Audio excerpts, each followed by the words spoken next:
It was good, y'all. It's your boy JD6 here. I'm with my man. Shout out to KC Sports Authority. Make sure y'all go check that podcast out, man. You heard the man.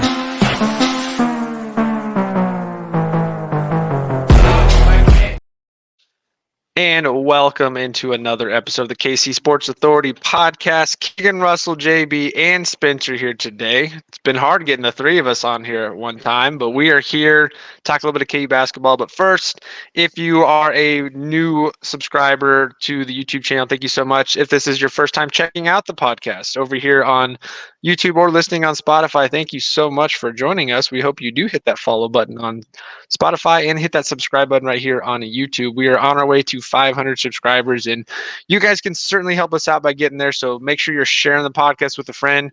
Go make 3 or 4 extra Gmail accounts to give us, 5 subscribers for one person. Would love that. But yeah, hit us up, help us out there. We're on our way to 500, and then some more fun after that. You can also find us on Twitter, Facebook, Instagram, and TikTok at KCSA Pod. Well, fellas, we are almost to the end of college basketball season with a handful of games left for KU. Probably the most important stretch of the season to this point. JB and I, we talked last week how KU was coming up on their biggest 5-6 game stretch of the season and need everything to go right for one, not just Big 12 title hopes, conference title hopes, or the regular season, but to either get back in the good graces on Ken Pom and maybe a number 1 seed and all that. So we're going to talk a little bit about that. Obviously, KU had the big time win this weekend in the Fieldhouse over Texas, which was a blowout, not even close, 86-67. That game was basically over after the first 5-6 minutes of the game, surprisingly. And that was without All-American candidate Kevin McCullar. And I know I fired off a tweet at some point in the game going, should we be concerned that this team almost looks better right now without Kevin McCullar on the floor than they have been with him on the floor? So definitely want to get into that. But first off, just any quick takeaways from the Texas game itself from either of you? I would say that game was – I love the timing of that game because I love that it came after, a little bit of a break after not having to play earlier in the week. When we're rested, I think we're proving that we are capable. We're sure in our shot, and it all came together. We looked revitalized, and yeah, we didn't have Kevin McCullar. Will we have him at all for the rest of the season? Bill Self seems to put that question mark out there.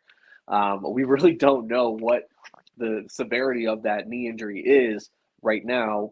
And yeah, like you said, it kind of looks like we're a better team without him. I've said that in the past too, that for whatever reason, I don't know, maybe we just have to be at home, but for whatever reason, we've had a couple home games now where we just look dominant without Kevin McCullar. And it's really, I don't know how to think about it. I don't know how to feel because it's great that we had that win.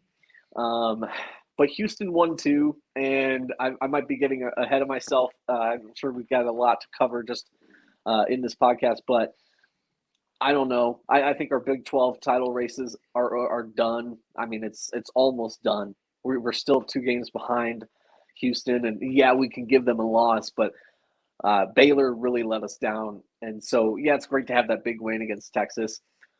It's great that our guys got some rest. It's great that we're doing pretty well without Kevin McCullar, but like you said, we need a lot of things to go right at the end of the season to really live up to our expectations of how we thought the season would go way back in November.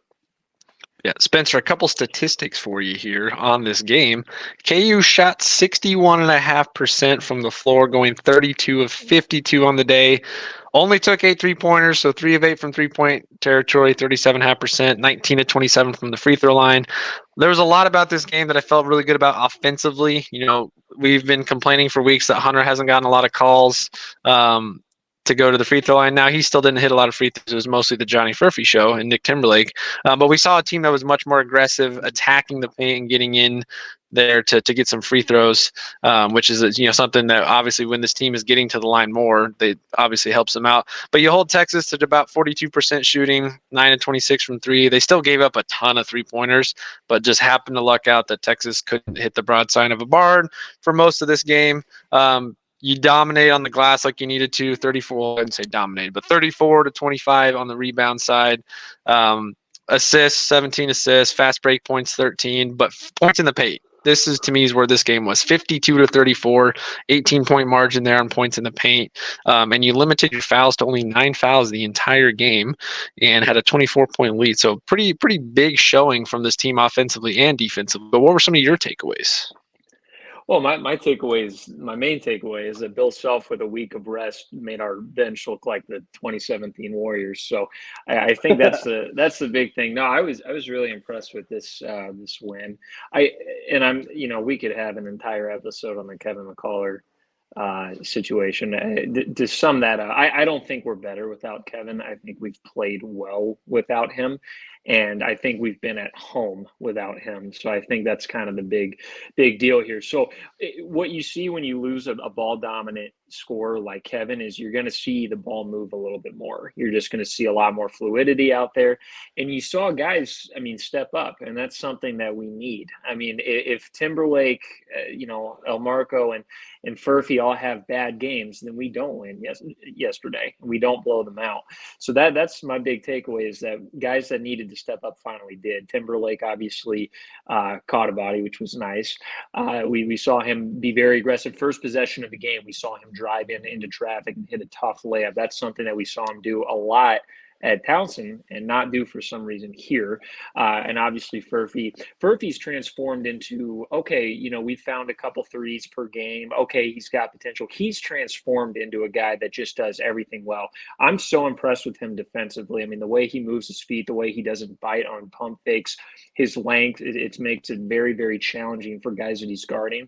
And he's just turned into such a consistent shooter and scorer, and he can make plays now with the basketball on his team. He shot himself up on the draft boards for a reason. And then I was way up.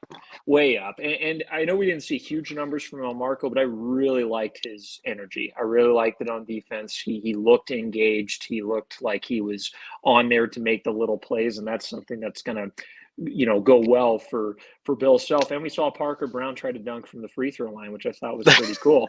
So overall, this is the kind of game, and I said this after watching the game to myself, I should say, this is the team that can win a title. I can see us easily winning a national title, and I can also see us getting bounced from the first round of the tournament.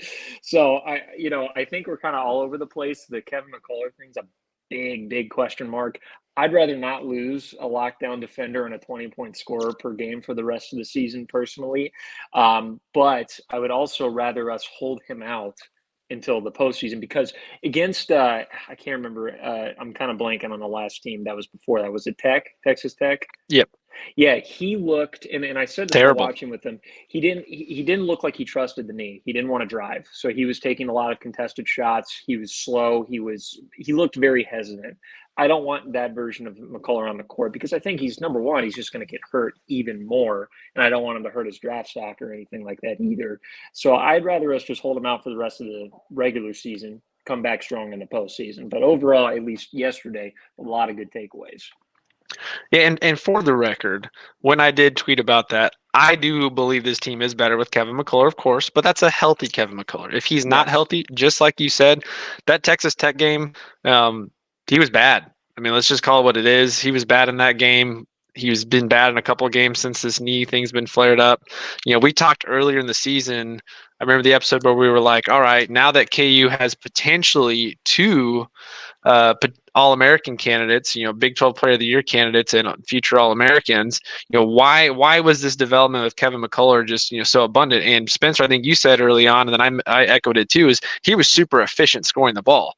Well, that efficiency has completely gone out the window since he's been hurt. Nothing against Kevin, but when he didn't have the full range of his body, the guy was going like 5 of 17 over and over and over, and just taking poor shots, forcing things up. Just looked like he was struggling. So again, this team is better with Kevin McCullar on the floor, but with a healthy Kevin McCullar.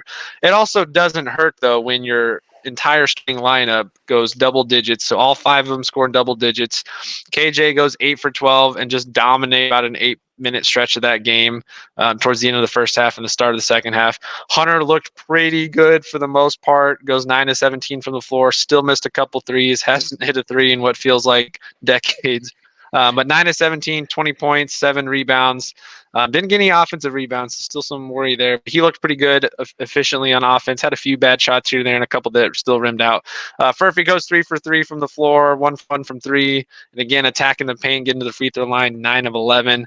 Obviously helps when DeJuan is getting his shot. And there were a couple plays there where I think he faked out the defense enough to get a layup up there where they thought he was going to pass it. And that's when he took his moments. So he goes 7 of 11. And then Nick Timberlake may have had his best game in a Kansas Jayhawk uniform. So welcome to Kansas, Nick Timberlake. 3 for 6 from the floor, 1 for 3 from 3, 6 of 8 at the free throw line, 13 points, 3 rebounds, a couple assists, a big steal. Had just a couple big-time moments. Obviously, that dunk, which is going to live in reels for eternity. I was playing around with this the other day and trying to compare it up against that Jamari Traylor dunk against Texas, about almost 8-10 years ago now. But this is almost up there. That Jamari dunk still, I think gets it because Mari really slammed it down. Nick wasn't quite as much of the slam, but the moment of the game and being at home with the crowd was great, especially over Dylan Dessou. But yeah, welcome to Kansas, Nick Timberlake. This is the Nick Timberlake we've been waiting to see. I think that's the big bright spot to Kevin being hurt is Timberlake's getting a lot of run. I mean, in the games that Kevin's not playing, Timberlake's averaging close to 30 minutes a game. In that 30 minutes, he's getting plenty of time to get into rhythm. He's not like the oh man, why am I going blank on his name now? Guy from Iowa State 2 years ago that we brought over, 3-point shooter. Say that again. JCL. Yeah, JCL. JCL could come in off the bench and not play for a while, but he just had enough of a shooting stroke that he could get in rhythm really quickly. Timberlake, we've seen that all year. That has not been the case for him. So him getting actual playing time and consistent playing time clearly is paying off. So that might be a blessing in disguise for this team going down the stretch. Because we know the bench has been bad, and nothing against the bench in this game. All 5 starters played over 30 minutes. The bench had 37 minutes of run time between Parker Brown, McDowell, and Elmarco. Only took 3 shots. Elmarco didn't take a single shot in his 15 minutes. Now, a funny thing is Elmarco, I thought, had a pretty decent game. Had two bonehead turnovers, but a couple great passes, a couple great assists, big time steal. Didn't take any shots, like I said, but he looked under control for the most part. Damari McDowell, it was great to see him back on the court and get a little bit of run time and get comfortable, hit a big 3. Parker Brown, of course, his 7 to 10, 15 minutes a game, he's still going to provide a big impact. So it certainly helps without having Kevin that your starters have the game that they had. Now the big question is, can they go replicate that again, especially on the road next week? Or, again, Tuesday night against BYU, who's coming off of a bad loss at K-State where they couldn't hit a bunch of threes. So, one of the best 3-point shooting teams in the country. Look out. We know that this team is terrible defending the 3. Texas still got 26 threes up, still went 9 of 26. But all around, pretty decent game. So enough on that, unless you guys have anything else you want to add about Timberlake's performance.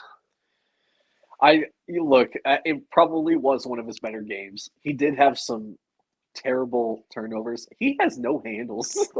He just loses the ball. I mean, it's like, man, just be more confident. But like you said, we've got to stretch ahead of some tough games. But really, I think, I don't know. I'm glad that he's getting the run he's getting. We're gonna need him if we have any chance in March. Yeah. So let's get into last kind of few topics here real quickly. Big 12 standing as of right now. Houston still at the top, 11-3. They've got a 2-game lead over KU. Iowa State's in the 2 spot, 10-4, 1-game lead over Kansas, of course, and they have the edge there with the victory at home. Still probably an outside shot at winning the Big 12. We still need a lot of things to happen, but it's not over yet. KU's got a big-time matchup with BYU to get another win there at home, which, of course, we've been undefeated at home, so I would expect that to still be the case. But Iowa State and Houston have a couple games left on their schedule that they could potentially drop. Houston's the tough one. I mean, they need to drop at least 2, with one of those being to us at home. But they've got Cincinnati Tuesday night and then at Oklahoma and at UCF. So you really need Oklahoma or UCF to pull one off there for us. And then, of course, we have to go into Houston and win. Iowa State was looking at their schedule here. Oh, if this will load. They still have Oklahoma, this upcoming Wednesday. Then they go to UCF. Then they have a big-time home matchup against BYU. I think that one's going to be great because they're two teams that like to shoot a lot of threes. And Iowa State's a really good defensive team, but if BYU can put up threes, that could be great. And then they go on the road to finish the year at K-State. So I think there's at least one potential loss there for Iowa State. Houston's a tough one. They got to have two, including the loss to us, for us to still have an outside shot at the Big 12 conference. But my question to you guys is, with Kevin McCullar being hurt, with the uncertainty of if he's coming back or when he's coming back, should we shift our mindset away from caring about winning the Big 12 regular season title at least and just focus on health for the postseason and get right for the March Madness? Or because it's still within shot, should we be all in on going for a Big 12 title? I think I know JB's answer to this because I know how much you love Big 12 championships. And by all means, I am all for that too. But realistically, what are you guys feeling the mindset of this team should be the next 2 weeks? Well, I know Spencer's answer is we need to focus on March and we need to focus on the tournament because he just said that earlier. And he's right. He's right. He's always right. Spencer's a smart guy. My thing is, look, we own this conference. I can't express how embarrassed I am that we're going to let a team like Houston, that last year we had all sorts of smack to talk and saying, oh, you're in a cupcake league. Like, oh, like, of course you have like 2 losses on the season because you don't play anybody. And yeah, you're a good team, but wait until you play the Big 12.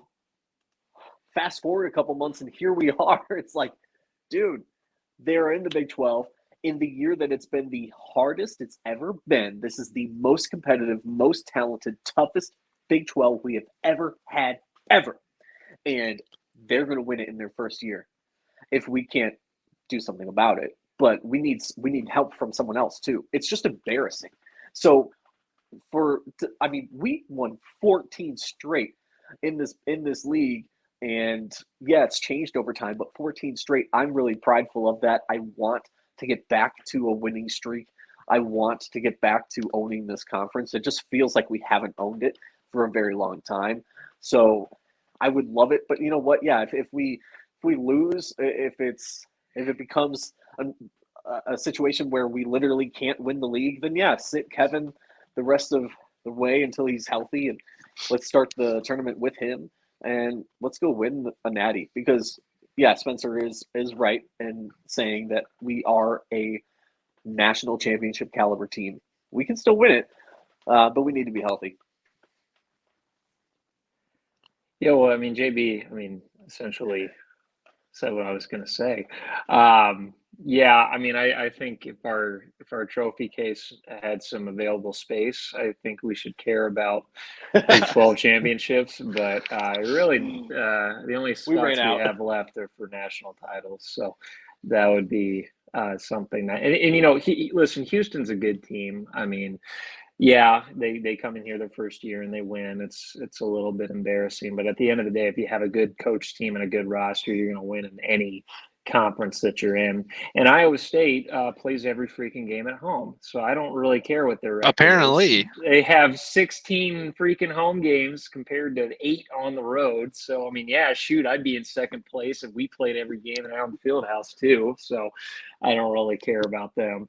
And we did get smoked in Ames, so I guess we can't say too much, but no, I really do think we should prioritize health. I think Kevin, you got to set him, and who's to know? We sit Kevin. We've been playing well without him. Let's see how many games we can squeeze out, before he comes back. So as much as I'd love to win every single thing in the world like we're used to, I am totally okay with finishing third in Big 12 and playing deep into March and into April. That would be my preference.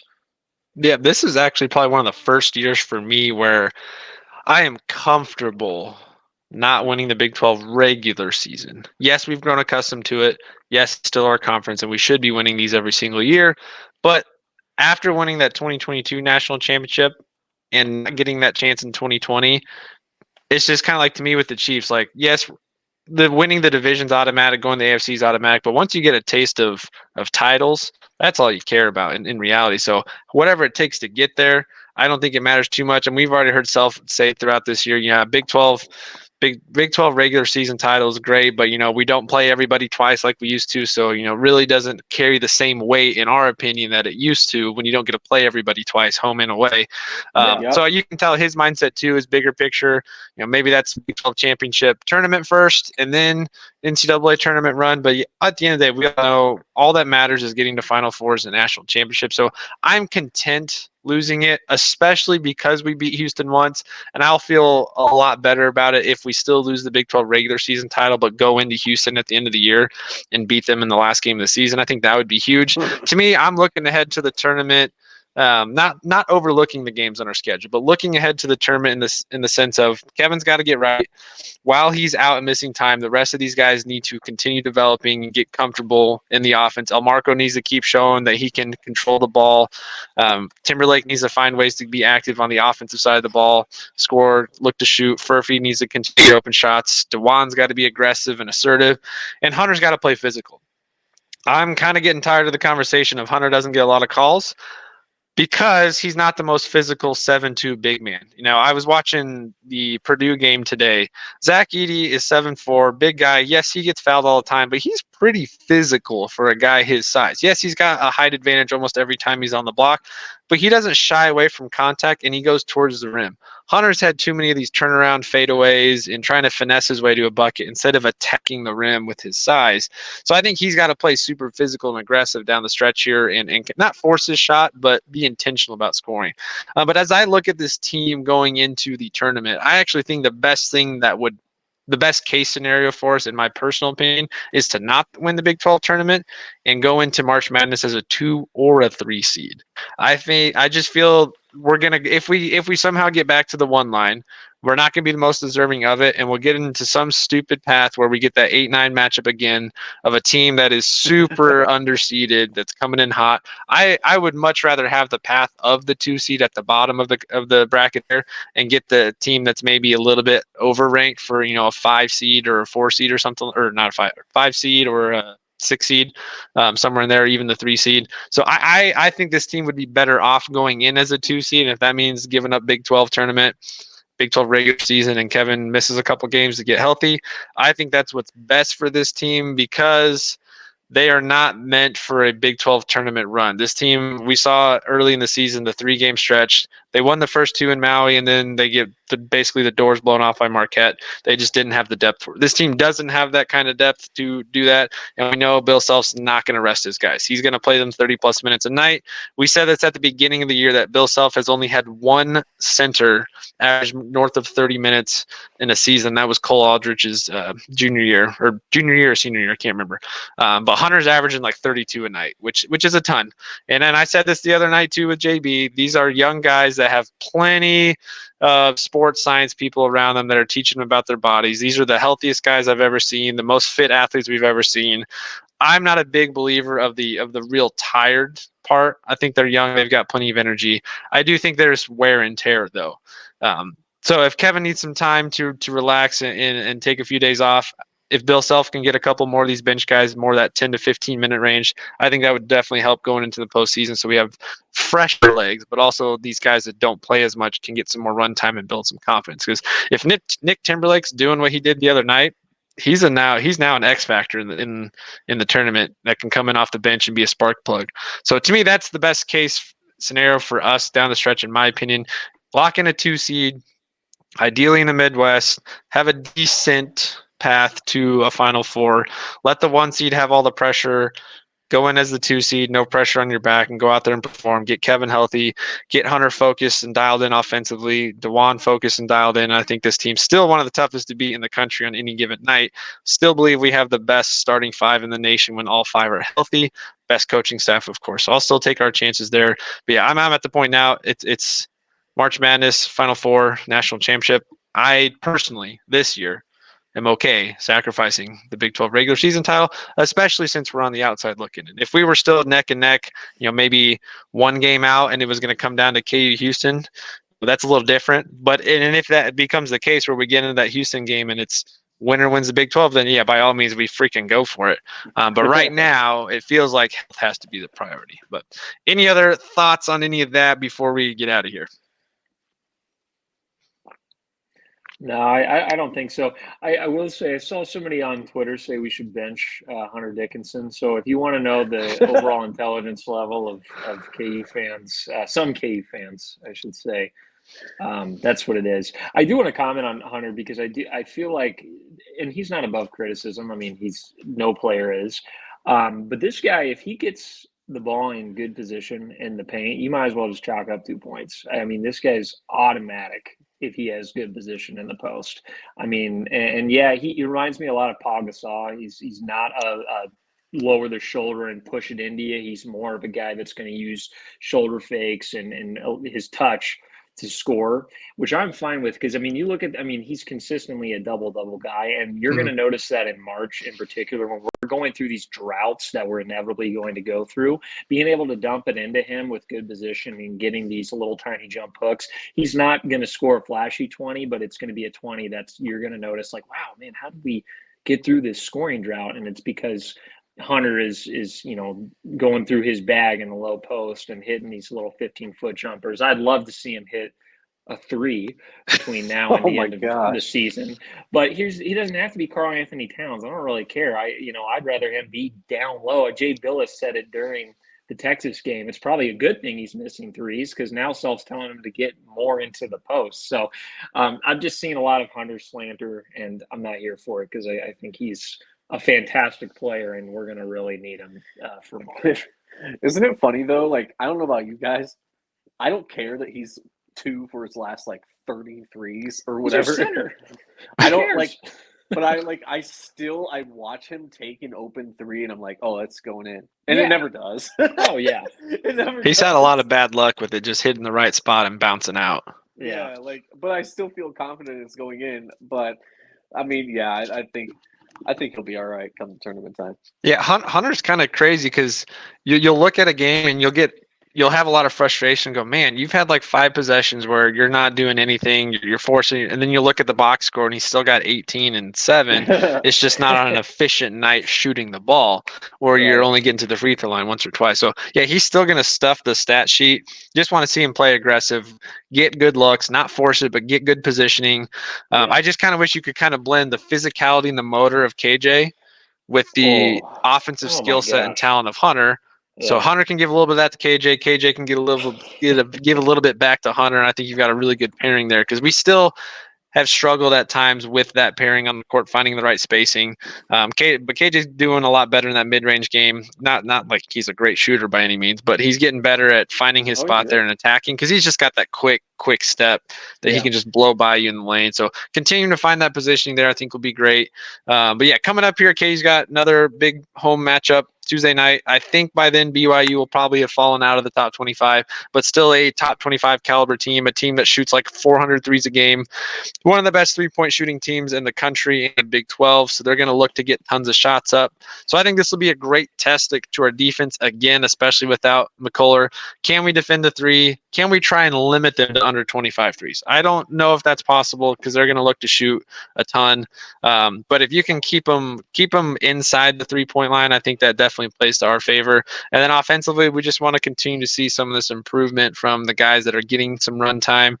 Continue to see El Marco take control of the ball, play a clean game, get more active on the offensive side. Nick Timberlake, again, getting in shooting rhythm, finding ways to get him open. I still think we need to figure out a couple.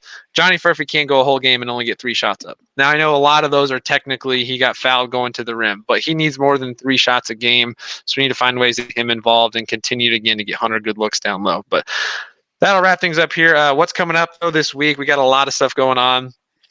Chris, CJ, and I have some Chief stuff this week, as even though football season is technically over, the off season is already going. So we're going to talk about contracts and all that stuff. Chris Jones versus L'Jarius Sneed, positions of need, all that. So plenty of Chiefs talk coming. And then hopefully later this week, we're going to catch up with Derek Johnson from Locked On Jayhawk podcast after the BYU game later this week to kind of just, again, touch up, get some of his thoughts on this team, talk a little bit about Kevin McCullar with him and kind of what he's thinking down the stretch here.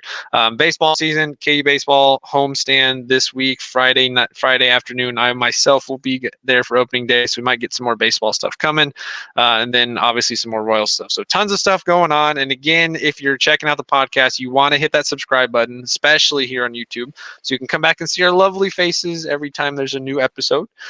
Hit us up on Twitter, Facebook, Instagram, and TikTok as well at KCSA Pod.